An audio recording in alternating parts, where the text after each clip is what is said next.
అందరికీ నమస్కారం. చాలా పెళ్లిళ్ళకు వెళ్తుంటామండి. పెళ్లిలో ఇప్పుడు సీజన్ కూడా బాగుంది.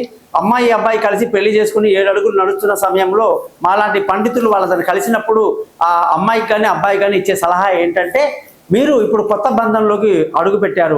మీరు మీ అమ్మని యాక్సెప్ట్ చేశారు, మీ నాన్నని యాక్సెప్ట్ చేశారు, తమ్ముడిని చెల్లెల్ని బంధువుల్ని అందరినీ యాక్సెప్ట్ చేశారు. ఒక్కడిలో కూడా నువ్వు నచ్చిన గుణం ఉండకపోవచ్చు, అన్నిటిని నువ్వు యాక్సెప్ట్ చేశావు.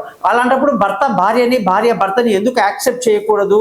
అలాగే మనం ఎప్పుడు కూడా మన కన్నపిల్లల్ని ఎన్ని తప్పులు చేసినా మన్నించేస్తూ మనకేసుకొస్తాం. మరి వాళ్ళు తప్పు చేసినప్పుడు భర్త తప్పు చేస్తే అంత పెద్ద కోర్టు దాకా వెళ్తున్నారు, భార్య తప్పు చేస్తే కోర్టు దాకా వెళ్తున్నారు. చాలా పెద్ద తప్పు కదా. ఇది ఒక పెద్ద బిజినెస్ అయిపోయింది సమాజంలో. కాబట్టి భార్యాభర్తలు ఒకటిగా అవ్వాలనుకుని 7 అడుగులు నడిచినప్పుడు చాలా పెద్ద గొప్ప బంధం. కాబట్టి ఇద్దరు కూడా సంయమనంతో ఒకరినొకరు అర్థం చేసుకోవడానికి 1 సంవత్సరం టైం పెట్టుకోవాలి. ఆ సంవత్సరం అయిన తర్వాతనే ఇంకా వీడు మారడు, ఇంకా నాకు నచ్చలేదన్నప్పుడు ఒప్పుకొని రావాలి. కానీ 1 ఇయర్ దాకా కఠినంగా మీరు సంసారం చేయాల్సిందే. అలా మీరు రూల్ పెట్టుకోండి, 100 ఏళ్ళు బాగుంటారు, గ్యారంటీ ఇస్తున్నాను నేను. ఎటువంటి సందేహం నన్ను కాంటాక్ట్ చేయండి. మీ గోపాలయ్య గారు.